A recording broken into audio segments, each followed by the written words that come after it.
ერთი წუთი ლაპარაკობთ ჩვენ და იმიტომ რომ მარტო ჩვენ ხო არ ვართ შვილი ყავს და ძმა და მეგობრები და ყველასთან ალბათ ცოტა უნდა რომ დაილაპარაკოს და ვერც ვასწრებ ვერაფერს თქოს ერთადერთი ხმაზე ვაკვირდები როგორ ხასიათზეა და ეს მამშვიდებს ან მაპორიაკებს 45 დღეა გლდანის ციხის ეკორპუსში 66-ე საკანში ოლიგარქის რეჟიმს 28 წლის ანდრო ჭიჭინაძე ყავს გამომწყდეული 45 დღეა სცენაზე შესასრულებელი მონოლოგი დუმილში იკარგება რეჟიმის ტყვე მსახიობი ახლა მისი ცხოვრების ყველაზე რთულ როლს თამაშობს როლს რომელსაც საკუთარ თავთან ბრძოლა ქვია ყოველდღიურად ვიღვიძებ და ჩემი შვილი სახლში არ არის ძალიან მძიმეა ეს ყველაფერი ანდრო გადის გამოცდას ნამდვილად მაგრამ მე იმედი მაქვს რომ ანდრო აი ამ გამოცდილებას თავის პროფესიაში გამოიყენებს. დედა ანდრო ბოლოს დაკავების დღეს 4 დეკემბერს ნახა. მას შემდეგ 2 სასამართლო იყო, მაგრამ ლიკა გუნცაძე ვერცერთ ხდომას ვერ დაესწრო. პორკილებ დადებული და გისოსებში ბადრაგის მეთვალყურეობის ქვეშ მყოფი შვილის ხილვა მის ძალებს აღემატება. თავისუფლება შეზღუდული. ანდროს ნახვა ემოციური ტვირთია ოთარ ჭიჭინაძისთვისაც, მაგრამ სახლში ვერ ჩერდება. სამართლის ნასახი არ არის აქ. ანდრო არის ადამიანი, რომელსაც ეს უსამართლობა აღიზიანებს ყველაზე ძალიან. დაბრმავებულ თემიდას იმ დღეს არც საქართველოს თავისუფლებისთვის დასჯილი ადამიანების ესმოდა და არც მათი მშობლების. პრაქტიკულად უდიპლომო მოსამართლე გზა გაუხსნა შვილების თაობის ციხეში წამებას მხოლოდ იმიტომ, რომ ეს ივანიშვილის თვით აღიარებულ ხელისუფლებას უნდოდა. ნიკო ანდრო ჭიჭინაძის 3 წლის ვაჟია. მცირეწლოვანი, ახლა ყოველდღე ელოდება, როდის დაბრუნდება მამა გადაღებებიდან.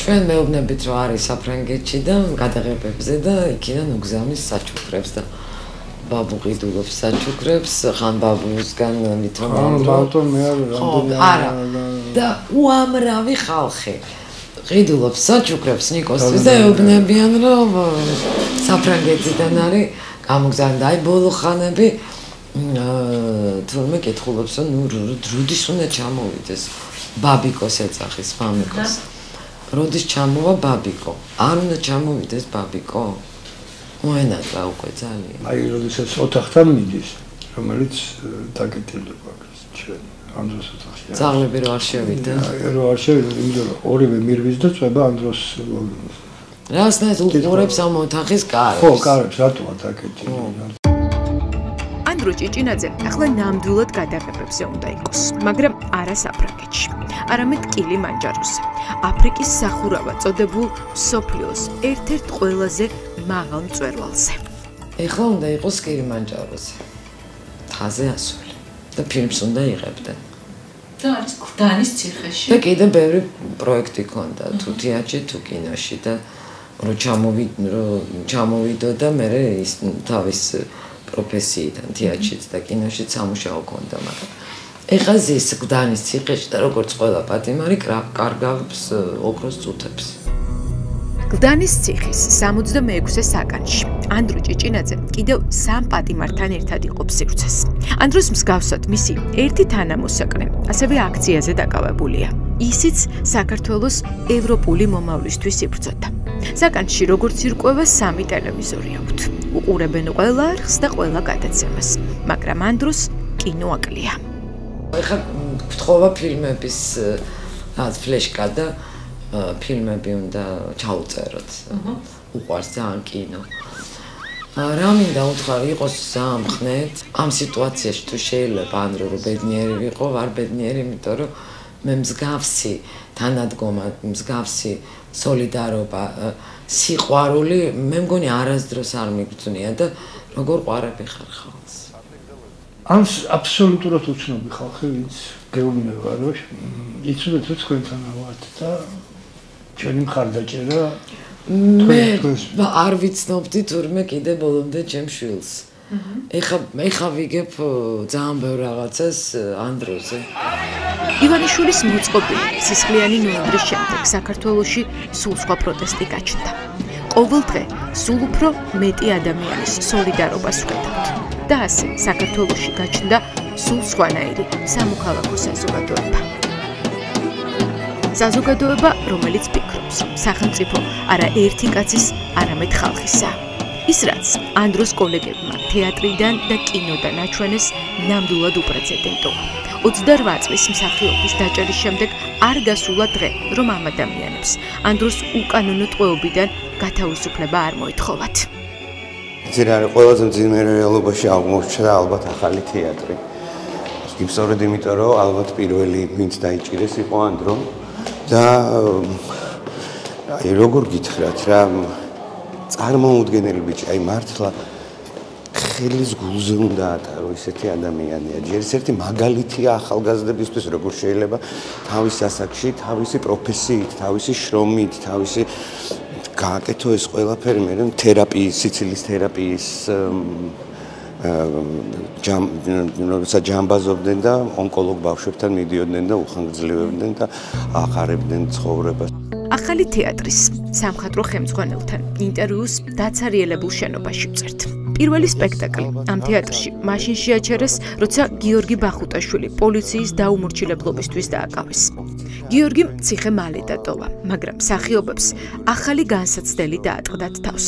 მათი კოლეგა რეჟიმმა სისხლის სამართლის კოდექსის მუხლით ჯგუფურ ძალადობაში მონაწილეობის ბრალდებით დაიჭირა.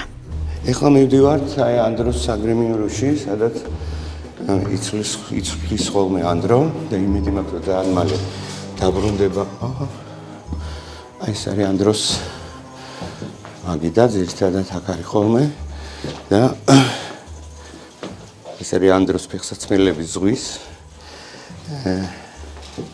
ეს ზღვის რეკვიზიტია.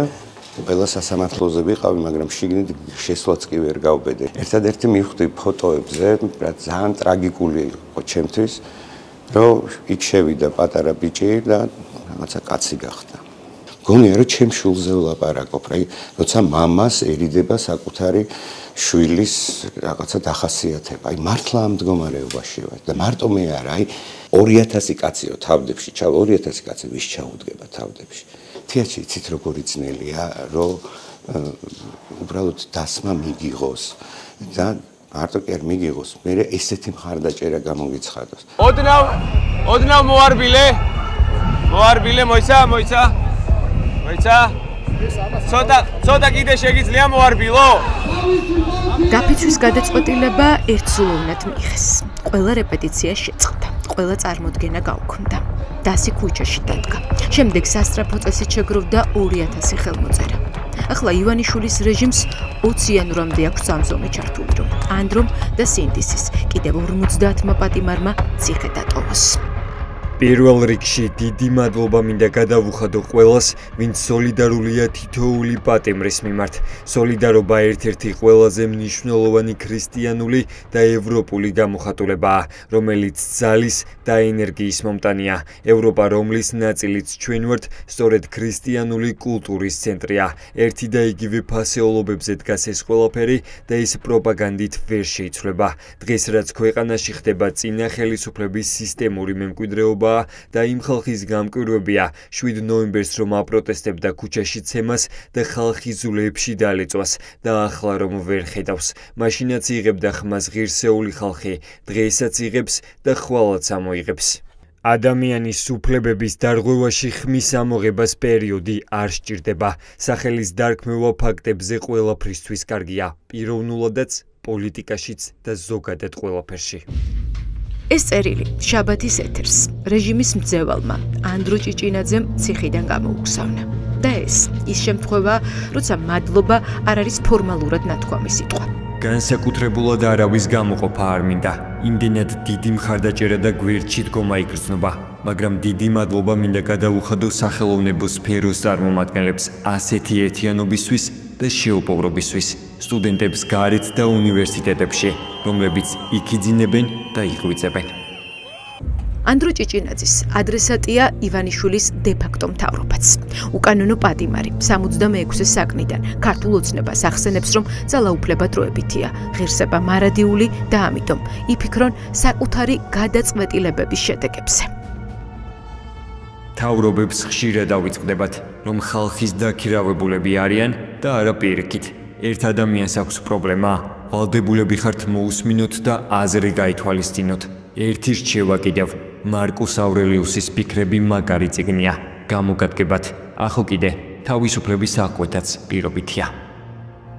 სიბრძნეს, პატიოსნებას და მორალურ სიმაღლეზე დგომას რეჟიმი მხოლოდ ამ წიგნიდან ვერ ისწავლის, მაგრამ წერილის შემდეგ იქნებ დაფიქრდეს მაინც. ყლელობის მუხლით ადამიანი გირაოთი გამოსულა, რაც მე კომუნიზმის დროსაც არ გამიგია, რომ ასეთი რამე მოხდარიყოს. იმ სასამართლოშიც კი ესეთი პრეცედენტები ყოფილა, მაგრამ ახლა ადამიანი ჯოხის როლის გამო, რომელიც ჯოხი სად დაეცა, ვის მოხდა, დაზარალებული საქმე არ არსებობს.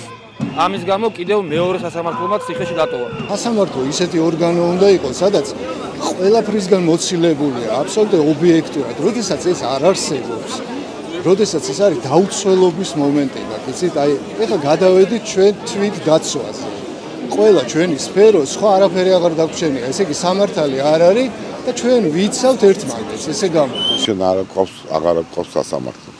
ჩვენთან არც დაბადებულა სასამართლო. სამწუხაროდ.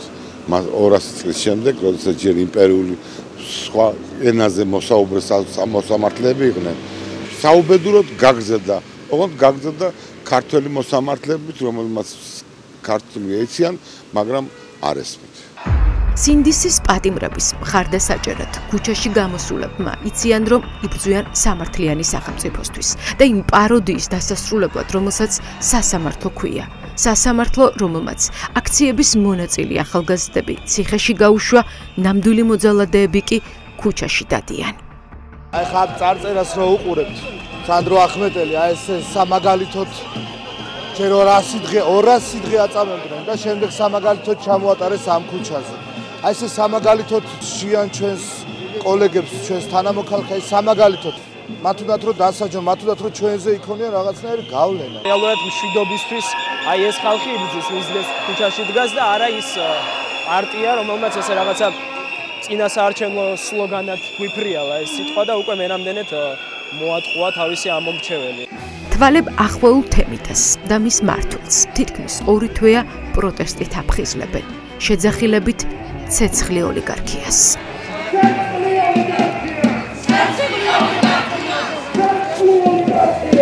აბსოლუტურად დარწმუნებული ვარ მე, რომ ივანიშვილს ეგონა, რომ თეატრი და ხელოვანის ყიდვა შესაძლებელია, იმიტომ რომ ეთყობა მანამდე ვისთანაც ჰქონდა ურთიერთობა, მათი მოსყიდვა შეძლო. ის თაობა, რომელიც დღეს მოდის თეატრში, აბსოლუტურად დაცლილია ამ რაღაცა მატერიალური ინტერესებიდან ზოგადად.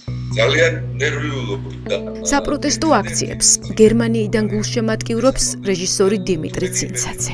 ანდრო ჭიჭინაძის უახლოესი მეგობარი. სწორედ დიმიტრი ცინცაძესთან იმუშავა ბოლოს მსახიობმა ფილმში, რომელიც ახლა კინოფესტივალებზე მოგზაურობს. რატო უნდა ებრძოლო?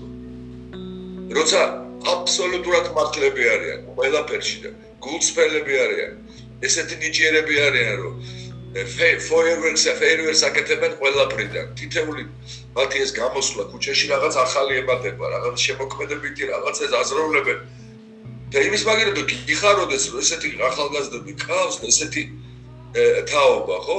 შენ იჭერ და ციხეში უშვებ 4 წელი, როგორ უნდა 6 წლამდე, როგორ უნდა ეს უნდა იჭდე იქ ციხეში და ეს ყაჩაღები უნდა იყვნენ ხელისუფლებაში.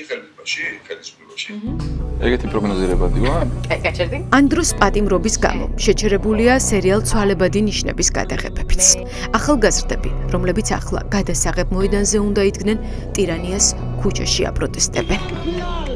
როცა ქვეყანაში უსამართლობის შეგრძნება არც კომედიის თამაშის დროა და არც ტრაგედიის. ამიტომ ხელოვანები მაყურებელთან ერთად სამართლიანობის დასაბრუნებლად ყველაზე დიდ სცენაზე, რუსთაველის გამზირზე დგანენ. ესენი არიან ტერორისტები, ესენი არიან კრიმინალები, როგორ ქვეყანას ვამსახურებით და ძევლად ვართ აყვანილები ტერორისტების მიერ. ჩემი მოსაზრება ესეთია, ესენი არ არიან ადამიანები. გაჩუმებული თეატრი ახლა იმ დღეს ელოდება, როცა დაცარიელებული დარბაზები მაყურებლით აივსება. მაგრამ ეს მხოლოდ მაშინ მოხდება, როცა ის ერთი კაცი მიხვდება ვინ გადაიმტერა. ცუდი ეპიტაფია გერჩივნოთ მსახიობების გადაკიდებასო. შექსპირმა თქვა. მსახიობებს ნუ გადაიკიდებთ. ძალით ალბათ მოგვერევით ახლა, ესენი ძუდოისტები არა ვართ.